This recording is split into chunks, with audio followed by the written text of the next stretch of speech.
Paramashivam. Om Nithyananda Paramashivam. Om Nithyananda Paramashivam. Om Nithyananda Paramashivam. Om Nithyananda Paramashivam. Om Nithyananda Paramashivam. Om Nithyananda Paramashivam. Om Nithyananda Paramashivam. Om Nithyananda Paramashivam. Yes, we can now open our eye bands and check the answer. Slowly you can open and remove your eye bands. So the image which we are showing was that of two zebras. The image will be projected now in the slide. Please take a few minutes and you can verify your answer. Yes, sorry, the image which was projected. If the image which you have written and or draw, for that matter, if the image which you have written or draw is matching that of the one which was projected here, congratulations, you are successfully manifesting the powers of Paramashiva with the grace and blessings of the Supreme Pontiff of Hinduism with his initiation. If you got the correct answer, that is wonderful. That is really great. You can please go ahead and post it, share your experience in Facebook, the experience you had of the power manifestation, as well as the video recording. As part of the instructions, you should have video recorded yourself. So please take that video recording as well, as long as your testimony, your personal experience, and share your experience on Facebook and YouTube. Please take a few moments to go ahead and share your experience for those who have correctly been able to answer this. For those of you who haven't, who this power manifestation has still not happened, that is perfectly all right. It is perfectly okay. Just give it, don't stress about it too much. Power manifestation, as I said earlier, power manifestation only happens. Swamiji can only express through you when you're in the space of relax. Just take it as a game. First time you have not been able to get it, that's okay. You can try again, and there will be a couple of more rounds until we enter into the next segment of today's program. So please don't take it too seriously. Continue to take it as a playful game, and we will enter into the next round of this. Those of you who have got it correctly, please take a few minutes to go ahead and post in Facebook, in YouTube. In the YouTube chat, you can actually post, and we can read out, and we will know how many of you are manifesting the powers. So you can go ahead and post in the live comment section in the YouTube chat if you have been able to manifest this power. And also take a few minutes to post in Facebook as well, your experience which you've had in the power manifestation program. During the Paramashivam program from February 9th to March 1st, the power manifestation will be on a much more deeper level, much more intense way it's going to happen in that program. So I'm directly guiding and making the power manifestation process go so smoothly, where a power manifestation will not just be something which you are going to be doing a few minutes sitting and tying your eyes and having a pen and paper and doing just a third eye session. The power manifestation will be a part of your daily life. If you want to change the traffic signal at which you're stuck at, power manifestation. If you're running late and you need time to stop for a bit, power manifestation. Swamiji says again and again, even if it's just one or two powers which you're able to manage, even at such a small scale, use those as a part of your daily life. When you start doing that, more and more Swamiji starts expressing through you, more and more the experience of Nithyananda Paramashivam starts happening in you. So if you have now posted your sharings on Facebook and have posted in the YouTube chat as well, we can go ahead and enter into the next round of the power manifestation. So as the same as before, please take the opaque cloth, have the pen and paper right next to you. You can tie the opaque cloth on your eyes in a few moments. But before you do that, make sure you start the video recording on your camera as well, so that when the power manifestation has successfully happened, you'll be able to share your testimony with everyone in social media, in Facebook, and in YouTube as well. So please take a few moments to prepare yourself for the second round of the power manifestation.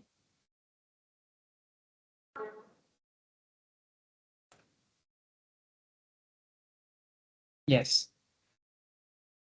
Once you have the paper and pen right next to you, once you've set up your camera, which will be recording you as you do the power manifestation, it is now time you can tie your eye bands.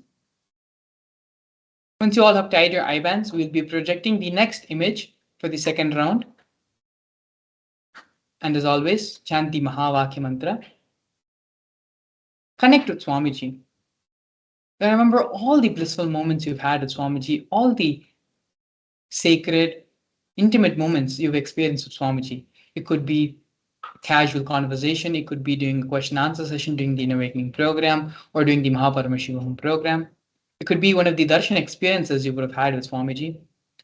Whatever invokes and brings the feeling connection with Swamiji to your surface, to the surface of your inner space. Just remember those moments, and you'll see the power manifestation automatically starts happening in you. Now you can all tie your eye bands.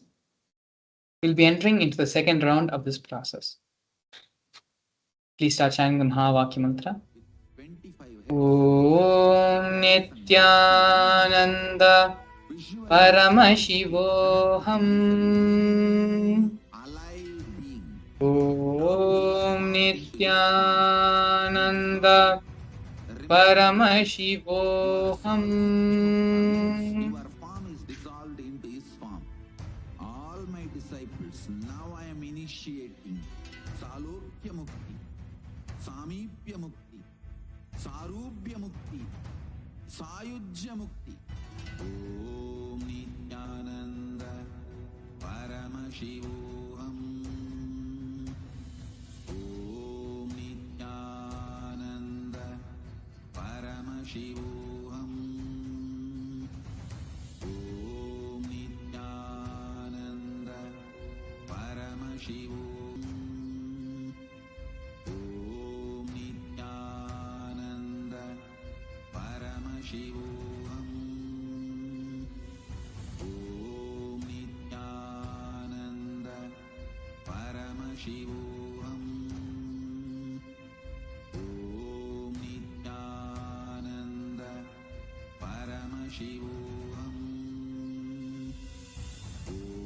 Om Nithyananda Paramashivam. Om Nithyananda Paramashivam.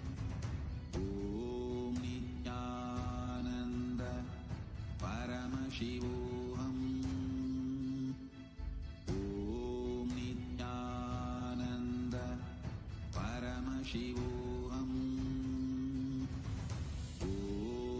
Nithyananda Paramashivam.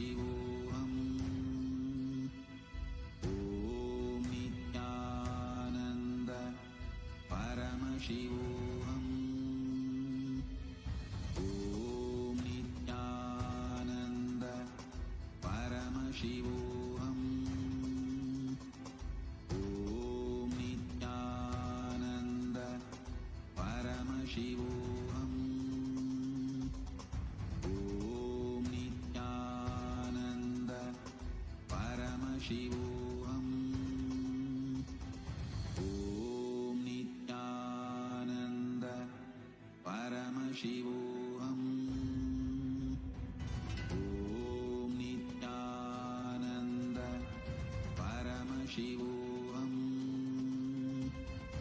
Om Nithyananda Paramashivam. Om Nithyananda Paramashivam.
Your fears, incompletions, insecurities, nothing is needed for you to exist.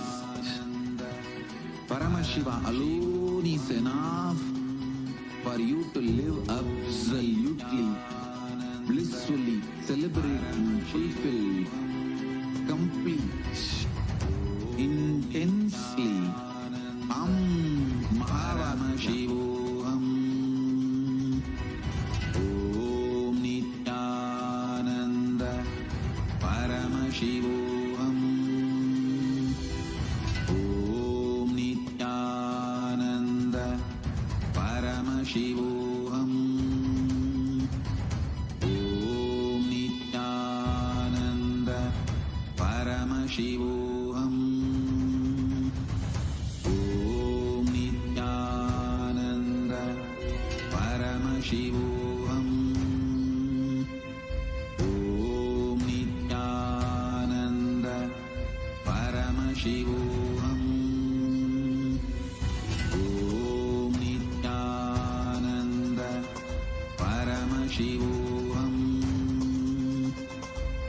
Om Nithyananda Yes. Paramashivam. You can now remove your eye bands and take a few minutes, if you have not already written down, write down whatever answer was shown to you by Swamiji through your third eye.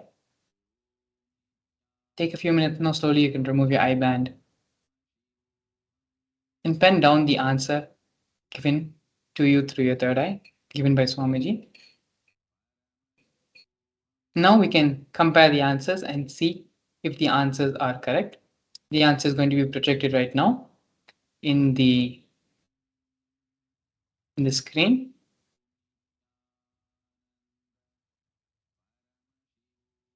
Yes, as you can see here, this is one of the golden temples in Amritsar. So anything if you have written golden temple, North India, Amritsar, all of these are correct answers. And when you do the power manifestation again and again and again, it is like how when we learn to write, it is only after writing continuously does the fluency come. When we are learning how to cook, cooking again and again is only when the fluency happens. The same way, the power manifestation, the umbilical cord establishment with the Supreme Founder of Hinduism has already happened. It is just a matter of fine-tuning communication between you and your third eye. Congratulations to all of you who have been able to successfully manifest this round of power manifestation, of reading with the eyes blindfolded through the third eye. Those of you who have been able to get the correct answer, please take a few minutes, take the video recording, take your testimony, as well as take photos of the answer which is projected here on the screen, as well as the answer which you have written down in your notepad, in your book and pen, and share your experience on Facebook. And see, when you share, you enriching other people, you sharing and telling others about experience only solidifies the experience in you more and more. You become more grounded and more authentic. You become more bolted with the understanding, with the realization, with the experience which you're going through. So more than sharing with everyone else, for other people to know, this is a grounding process for you when you share on social media, when you enrich and tell others about the experience you are having.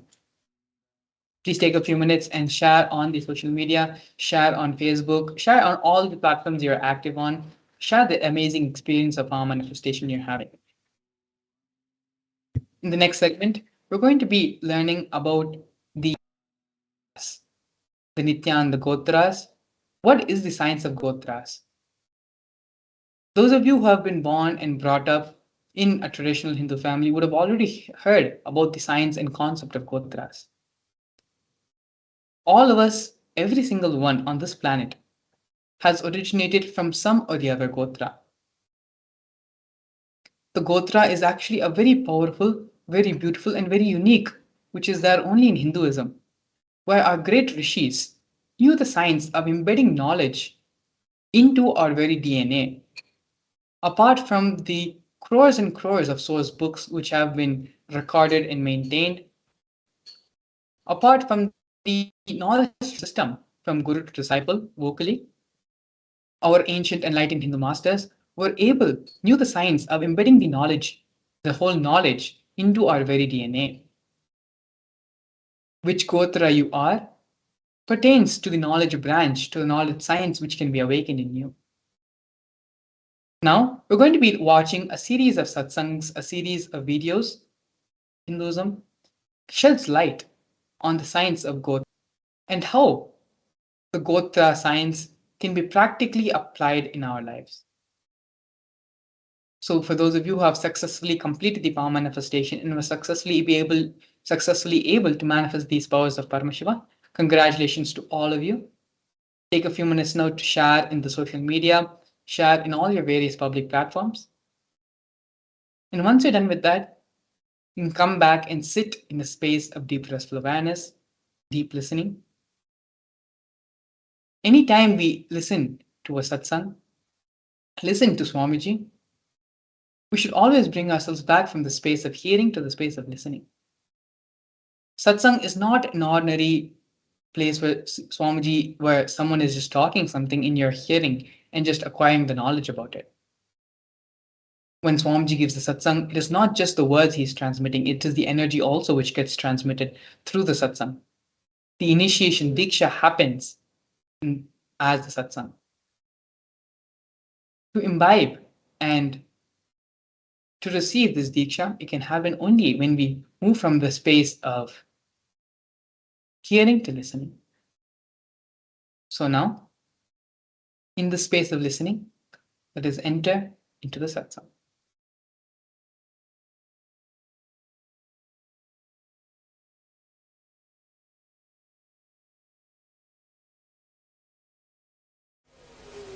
The imprint of our higher self is held in our DNA.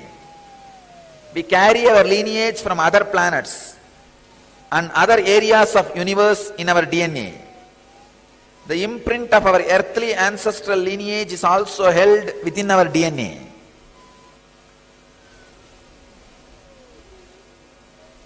This is what we call in Vedic tradition the Gotra. Which Rishi's Gotra you belong to, we say. The Gotra is your code of other living spaces, components of other living spaces which is in you. That code is the Gotra. If you say Bharadvaja Gotra, the energy and experience and the DNA Bharadvaja represents is there in your body. And you can access to those energies very easily. If you take up the mantras and spiritual practices delivered by Bharadvaja, immediately you can decode your DNA and the Akashic records can open. So the Gotra you belong to is the keyword, password for the huge information available to you in the form of Akashic record. Our Gotra is nothing but the code word for a special DNA layers. Please understand, our rishis have mastered the science of inserting the specific biomemory into a specific DNA layers. So our Gotra is the code word for those special DNAs. When a child is born in certain Gotra, this set of knowledge is already learnt by him. You just need to provide that ambience, he will recover, he will start expressing everything. Please understand. When I was 7, I started reciting the whole Ramayana, Mahabharata, all the 20,000-30,000 verses of Devaram Tiruvasagam by heart. When I was 7, I started reciting all these. I did not even learn language or script. I did not even learn Devanagari script in which all this knowledge is there.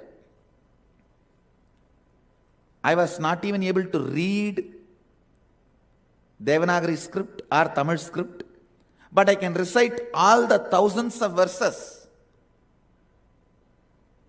from Valmiki Ramayana, from Vyasa's Mahabharata, from Devaram Tiruvasagam. The moment that ambience was provided, whatever was in the DNA, in the biomemory, started expressing.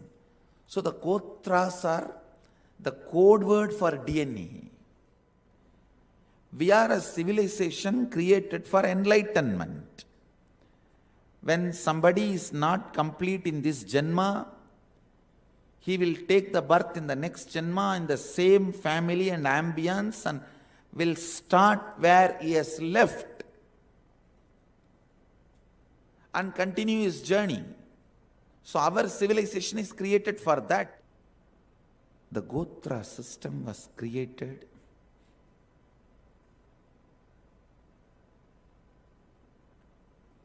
to properly protect and keep the Y chromosome and avoid genetic disorders. Understand?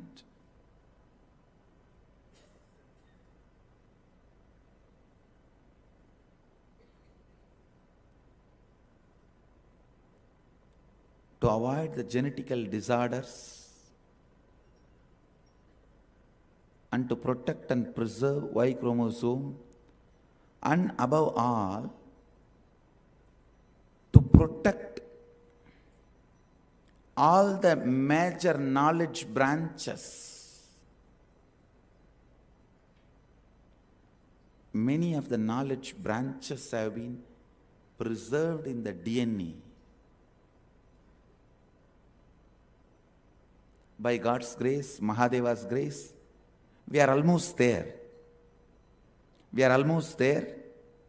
We just need to establish the laboratories and collect right people in those different fields to establish what I am talking about. I tell you, I can pick up kids from each Gotra below 7 and make them recite the whole Veda branch belongs to that Gotra, who has not even read any script or heard anything from anybody. Just opening the DNA, I can make that kid recite the whole Veda of that branch. Each Gotra took the responsibility of preserving one Shaka of Vedas. I can make them recite. I'll do it. All great enlightenment-centric lifestyle jatis among the Brahmanas, the Agnihotri, the highest Brahmanas, and Bharadvaja Gotri, the most pure flying Brahmanas. Understand? The Bharadvaja Gotra Brahmanas used to fly. Bharadvaja is the rishi who wrote the whole science of flying, and Bharadvaja Gotra Brahmanas had the DNA. They used to move from place to place, Akasa Marga. Our Hindu way of flying was collective, means like a group. As a whole group, you can get into a flight and fly. That kind of flying machines were also available. As an individual, you can just fly, having a small attachment to your body, like a wing. Hindus had both technology.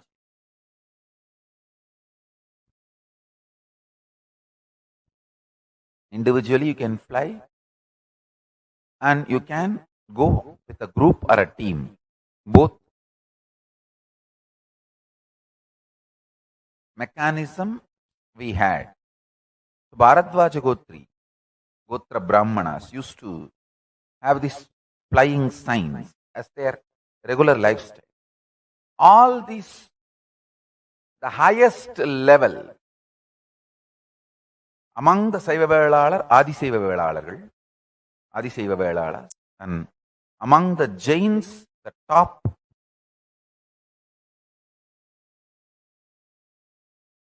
Varnashrama Dharma is the conscious pyramid built by our ancestor Hindu civilization, ancestors, for the high-level souls to come back again and again to the planet Earth and make this planet Earth a better and better place.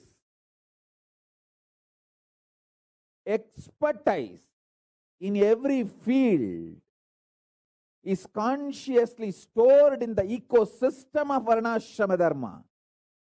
A Brahmana who comes back again and again in the Brahmana family becomes expert in the knowledge of Vedas.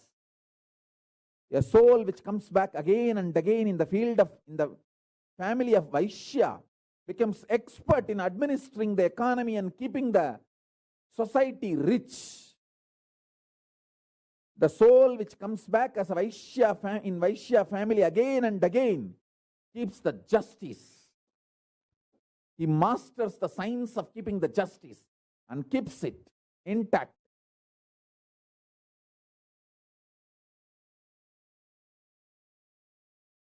A Shudra, again in Shudra and Varana, keeps all the technology related to the outer world alive and develops better and better and better. This Varana Ashrama Dharma keeps the enlightened order of the world alive. The enlightened order of the world, sovereign order of Kailasa, is Varnashrama Dharma. It's a great science.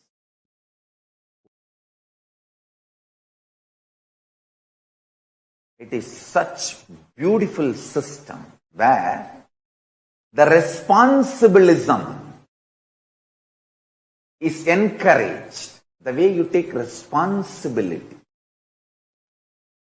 for your life and others' life.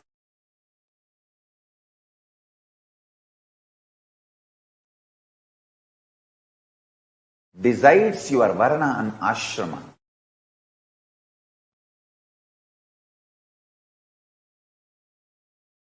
Jati is more to support you to specialize in some field. See, Hindu society was based on specialization.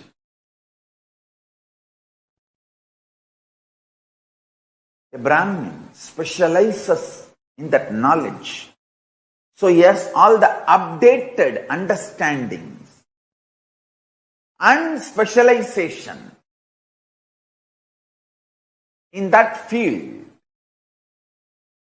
He specializes everything related to past and updated current understandings and knowledge and new research and discoveries in the field of teaching. So naturally, anyone goes to him, gets the best in that field. Same way the Vaishyas, Kshatriyas.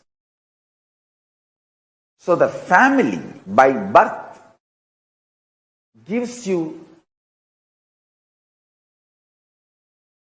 specialization due to the ecosystem prevalent in the house and workplace.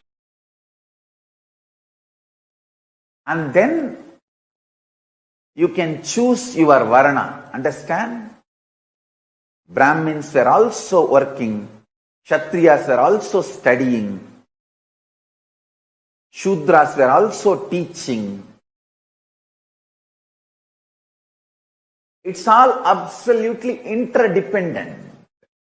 An amazing resource distribution. Only these four are resources: land, knowledge, wealth, weapons of a society. So, wealth was vested with one varna, knowledge was vested with one varna, land was vested with one varna, weapons and power was vested with one varna, and all of them are in the jati of Brahmana, and you can choose, decide to be Kshatriya. Nothing wrong. You may be born in the family, jati of Kshatriya, and you can choose to become Brahmana, like Vishwamitra. Nothing wrong. You are accepted and given the topmost title Brahmarishi. Same way, you can be born in Vaishya family and you can choose to become Brahmana. You are accepted into Brahmana Varna. Nothing wrong. Understand? The Varna, including, accepting, updating, keeping it alive, that body, Brahmin's body, Sannyasi's body, Guru's body, that body was attacked and destroyed by Mughals at that time, because that body was keeping the Varna Ashrama Dharma alive. The Akhadas were the body, keeping the Varna and Ashrama Dharma alive. Jati is the structure, gives you the possibility of ecosystem. For example, if you are born as a Brahmin, you are given that ecosystem to evolve and become the part of Brahmana Varna. But if you decide you want to become part of the Kshatriya Varna, you are free to do. You are given absolute support and you are declared as Kshatriya by the Panchayati. See, each village used to have the Panchayat. Panchayati. That is why it's called Panchayati Akadas. The Panch Parameshwar, the 5 experts in the field will sit together. Either expert in the Brahmana or Vaishya or Kshatriya or Shudra, any field, 5 experts should sit. They are called Panchayati. And that Panchayati, they are called Pancha Parameshwars. That Panchayati declares somebody entering into Brahmana Varana or Kshatriya Varana or Shudra Varana or Vaishya Varana. Mostly the Jati, same person, gets into same Varana, but not compulsorily.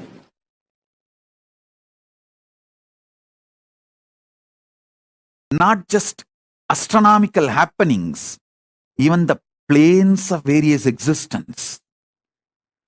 The Brahmanda, Cosmos and Pindanda, macrocosm, both. The knowledge Hindus had, still have.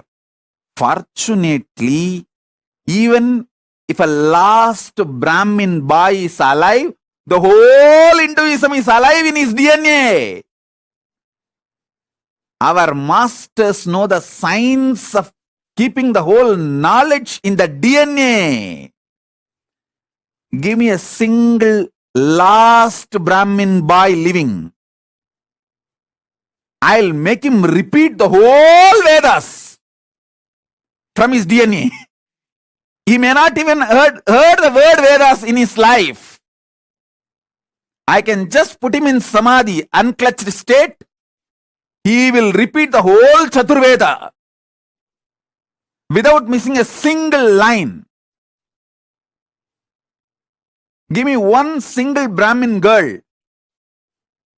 I can put her in Nirvikalpa Samadhi and she can repeat the whole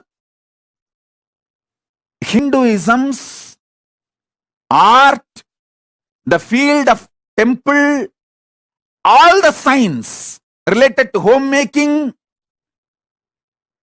because women were adepts not only in enlightenment science, the Rishikas were adepts in medicine. There are enough documents to prove during the Meenakshi's time, she was running a huge Siddha hospital with protocols. Medicinal hospital with protocols and a large number of trained Rudrakanyas being doctors. I tell you, our masters have mastered the science of putting the knowledge in DNA. Many times people ask me, Swamiji, why did our ancestors not bother to document all this knowledge? Hey, they have documented, fool. You forgot the methodology to read it. They have documented in your DNA. Just unclutch and sit. You will see them in your inner space. That is why again and again we say mantra drashta is Rishi, not the one who hears the mantra from outside. If you hear the mantras from outside as a shruti, if you hear them as a shruti, you are a Gurukul student. You can maximum become Acharya only if you see them in your inner space. Mantra drashta. Those, when you sit in unclutched space, from your DNA, those mantras get revealed and appears in the form in front of your third eye. Then listen. Listen to this punch strongly. This is the truth. Anti-Hindus wrote their history, blood of Hindus. Hindu ancestors wrote their history in the DNA of the Hindus.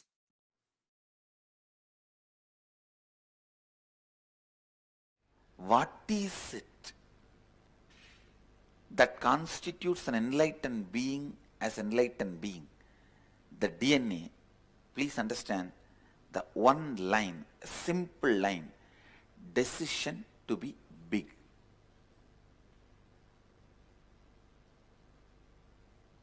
Please get it. Decision to be big.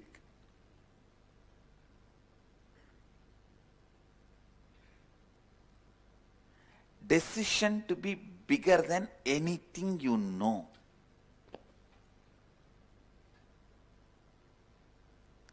Decision to be bigger than anything you know will end only in Advaita space. I put it in a very colloquial way. Decision to be bigger than anything you know. If I have to put it in a more precise, sophisticated way, see, the word I gave you is the exact word I received in that research. So if you start cherishing in your DNA, in your bioenergy, in your biomemory, this one idea, anything I know, I will become bigger than that. Please understand, this is not from the mood of violence, arrogance, war, all that. Don't decide to wage war with anything you know. No. By waging war, anything you know, you destroy that, but you don't become bigger than that. Understand? By making anything you know as smaller than you, you don't become bigger than that. You need to know that. By making anything you know as smaller than you, you don't become bigger than that.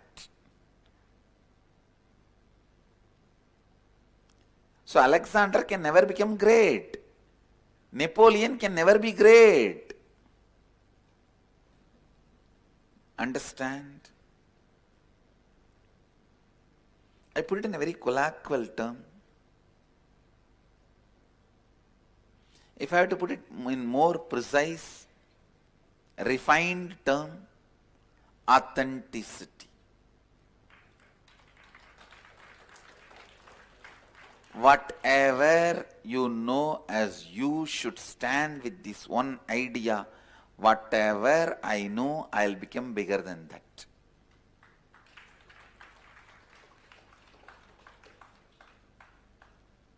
Not by making that smaller, but by raising.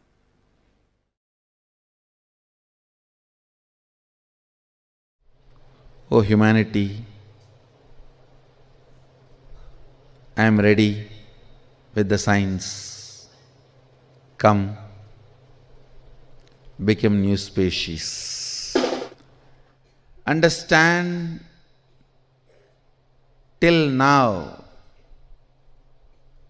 I have not opened the suitcase I brought, only the feet dust.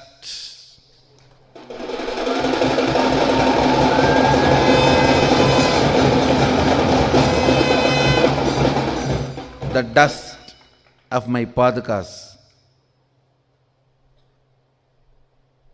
have been used to identify and brand me. Now this year I am opening my suitcase.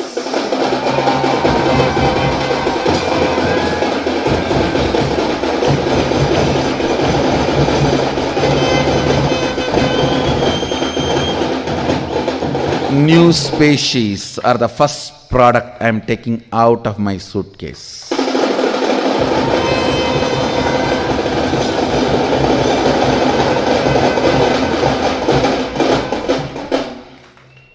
Understand? So in a way, I am starting the mission only now. The first nuclear bomb is new and clear species.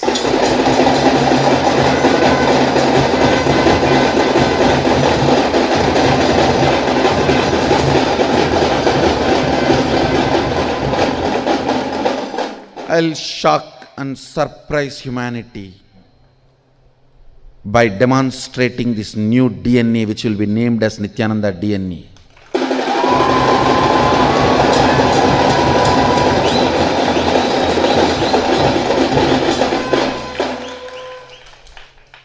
I'll surprise and shock the humanity this year with this new DNA.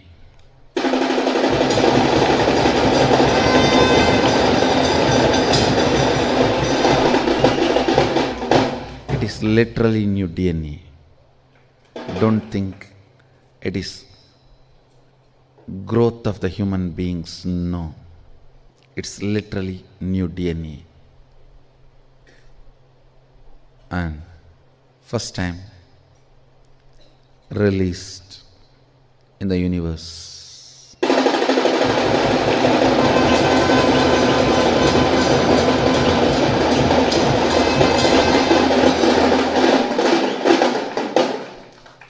So good news I have for you. This year we will scientifically establish Nithyananda DNA.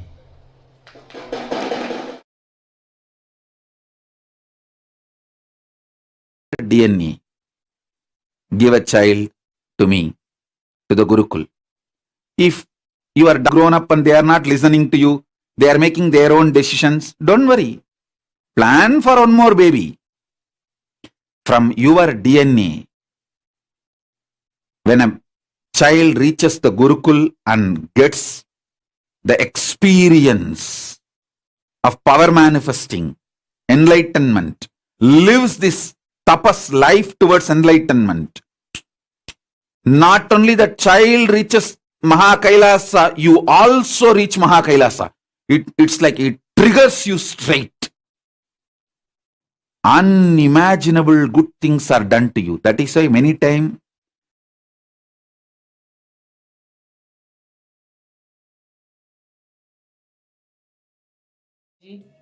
expanded on the science of Gotra, the science of Nityananda.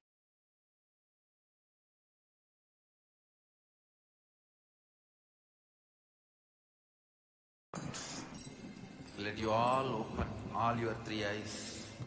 Om Nithyananda Paramashivam.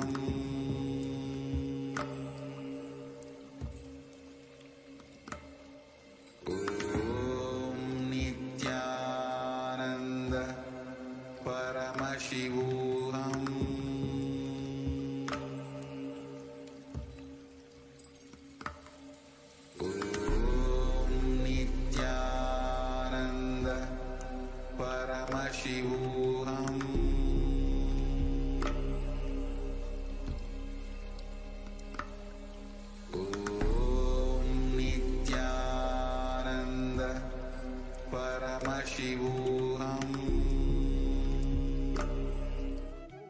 Yes, welcome back. Beautifully, Swamiji expanded on the Nityananda Gotra, on the science of Gotra. As Swamiji himself had beautifully shared, our masters, our rishis, our enlightened beings of ancient Hinduism, they knew the science, how to embed the knowledge within our very DNA itself. In school, in college, in university, at some other point in time, we would have studied about other religions, other civilizations, and the way they documented in the form of carving in the walls or through certain stone tablets. So many different ways the documentation they tried to do in order to preserve and record the life they lived, civilization which they had created. But Hinduism is the only civilization which knew the science to embed all the knowledge, everything into the very DNA of the person, into the very lineage, embed the knowledge into the very lineage. Swamiji himself told multiple times, Just even one person, one Brahmin boy or one Brahmin girl, even one person is enough to revive the whole Vedas, Agamas, and all the knowledge branches. The most fail-proof and the most fail-safe way, foolproof way to protect the knowledge stream. Connecting with Swamiji, manifesting these powers, being in the space of Nithyanandoham, Nithyananda Paramashivam, manifests the Nityananda DNA more and more through our system. More and more, the science of Gotra is awakened in us. Our DNA starts becoming more alive, starts awakening, and we start becoming Nityananda himself. And so now, let us share the powerful cognitions we have to awaken the Nityananda Gotra in all of us. What is it that constitutes an enlightened being as an enlightened being? The DNA.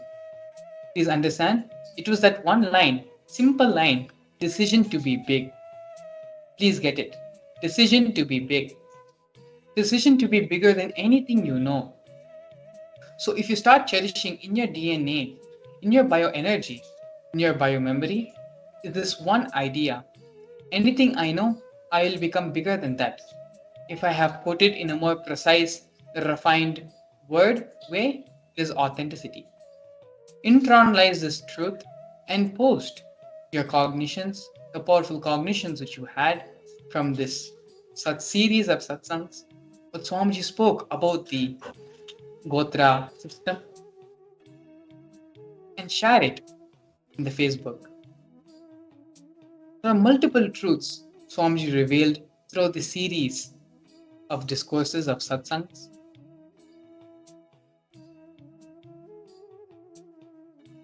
Shedding light on the ancient civilization, on how Hinduism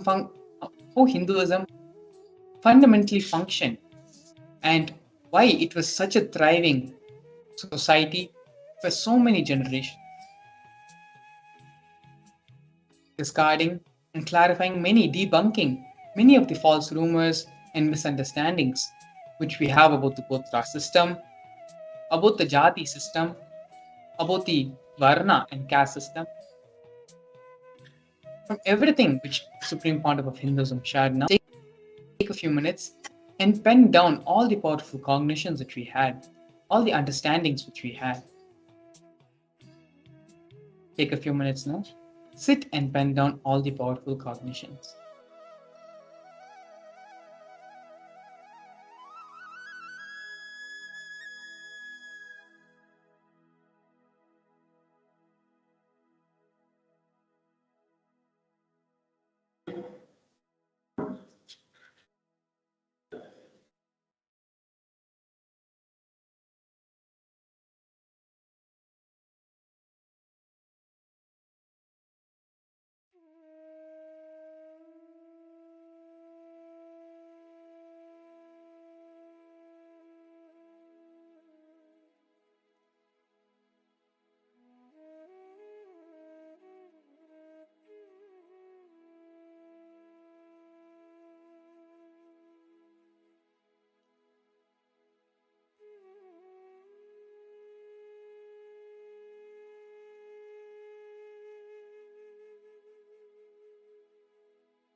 Yes.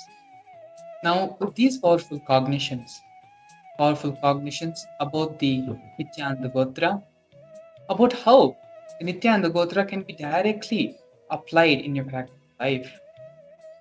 The understanding, the decision to be bigger than anything you already know. Whatever you know, whatever you consider to be the biggest thing as in life, start cherishing this cognition in your DNA to become bigger than anything you know. This is one of the first steps to start awakening the Nithyananda Gotra inside all of us.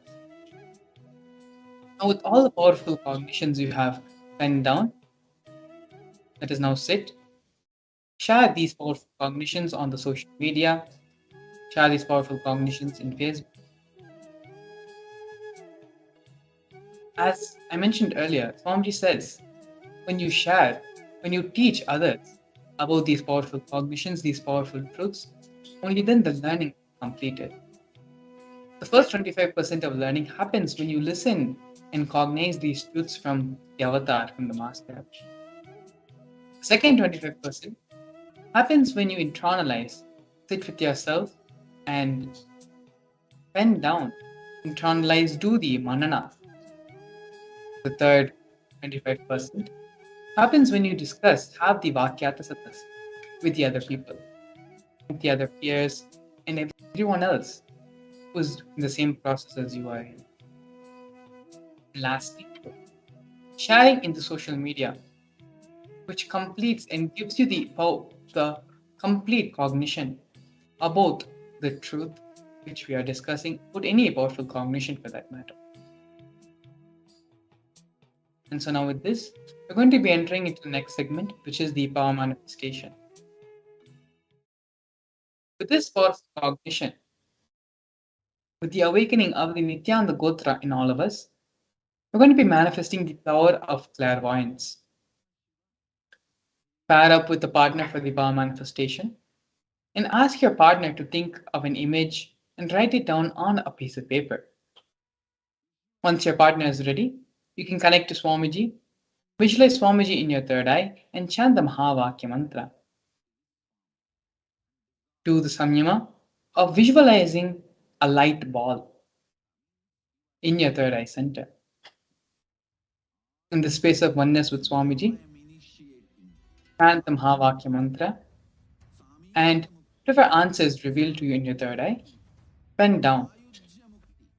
After the round is over, you can verify with your partner. You can do this with anyone you have in your surrounding, in your Vatavarana. It can be a family member, it can be a friend who's next to you. And if you don't have anyone, it is also okay. I will be having an image which you can scan my mind, and I will be having an image in my inner space through which you can scan and pen down whatever is being revealed to you by Swami. So if you need to go grab a pen and paper, you need to go grab a partner, please take a few minutes, go ahead and get them and come.